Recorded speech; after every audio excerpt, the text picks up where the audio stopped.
പശ്ചിമേഷ്യൻ സംഘർഷത്തിൽ പ്രധാനമന്ത്രി നരേന്ദ്രമോദി പാർലമെന്റിൽ പ്രസ്താവന നടത്തും. ശക്തമായ പ്രതിപക്ഷ പ്രതിഷേധത്തിനൊടുവിലാണ് പ്രസ്താവന നടത്താൻ തയ്യാറായത്. വിവരങ്ങളുമായി വിഷ്ണു തലവൂർ ചേരുന്നുണ്ട് ദില്ലിയിൽ നിന്ന്. വിഷ്ണു, ഏതായാലും രാജ്യത്ത് അതിഭീകരമായ ഊർജ്ജ പ്രതിസന്ധി നേരിടുകയാണ്.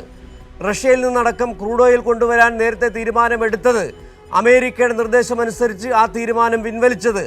ഈ ഊർജ്ജ പ്രതിസന്ധിയിലും എന്ത് തീരുമാനമാണ് കേന്ദ്ര സർക്കാർ കൈക്കൊണ്ടിരിക്കുന്നത്?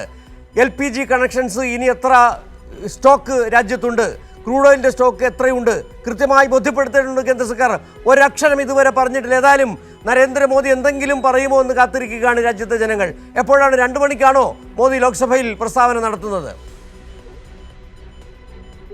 ബിജു, 2 മണിയോട് കൂടിയായിരിക്കും പ്രധാനമന്ത്രി നരേന്ദ്രമോദി ലോക്സഭയിൽ ഈ പശ്ചിമേഷ്യൻ സംഘർഷത്തിലൊരു പ്രസ്താവന നടത്തുക. പ്രത്യേകിച്ച് പ്രതിപക്ഷമടക്കം വലിയ പ്രതിഷേധം ഉയർത്തിയിരുന്നു. കാരണം പ്രധാനമന്ത്രി നരേന്ദ്രമോദി തന്നെ ഈ കാര്യം വിശദീകരിക്കണം എന്നത് പ്രതിപക്ഷം ശക്തമായി ആവശ്യപ്പെട്ടതാണ്. എന്തായാലും പ്രധാനമന്ത്രി തന്നെ നേരിട്ട് സാഹചര്യം വിശദീകരിക്കാൻ ഒരുങ്ങുന്നത് 2 മണിയോട് കൂടി പ്രധാനമന്ത്രി നരേന്ദ്രമോദി ലോക്സഭയിൽ പ്രസ്താവന നടത്തും.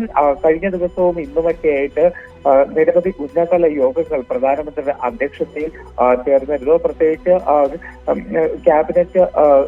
ക്യാബിനറ്റ് അടക്കം ചേരുകയും സാഹചര്യം വിലയിരുത്തുകയും ചെയ്തിരുന്നു. കാരണം നിലവിൽ രാജ്യത്ത് വലിയ തലത്തിലൊരു ഊർജ്ജ പ്രതിസന്ധി നിലനിൽക്കുന്നുണ്ട്. അപ്പോൾ ആ ഊർജ്ജ പ്രതിസന്ധി നിലനിൽക്കുന്ന സാഹചര്യത്തിൽ എന്തൊക്കെ നടപടികൾ കൈക്കൊണ്ടു, അല്ലെങ്കിൽ ഈ മറ്റ് വിദേശ രാജ്യങ്ങളുമായിട്ടുള്ള നയതന്ത്ര കാര്യങ്ങളടക്കം ഏത് രീതിയിലാണ് മുന്നോട്ട് കൊണ്ടുപോകുന്നത്, ഇന്ത്യയിലേക്ക് കൂടുതൽ കപ്പലുകൾ എത്താനുള്ള നടപടികൾ കൈക്കൊണ്ടിട്ടുണ്ടോ എന്നതടക്കമുള്ള കാര്യങ്ങൾ പ്രധാനമന്ത്രി നരേന്ദ്രമോദിക്ക് വിശദീകരിക്കേണ്ടി വരും. എന്തായാലും അത്തരം കാര്യങ്ങളിലൊക്കെ തന്നെ ഒരു വിശദീകരണം 2 മണിയോടുകൂടി പ്രധാനമന്ത്രി നരേന്ദ്രമോദി ലോക്സഭയിൽ നടത്തും.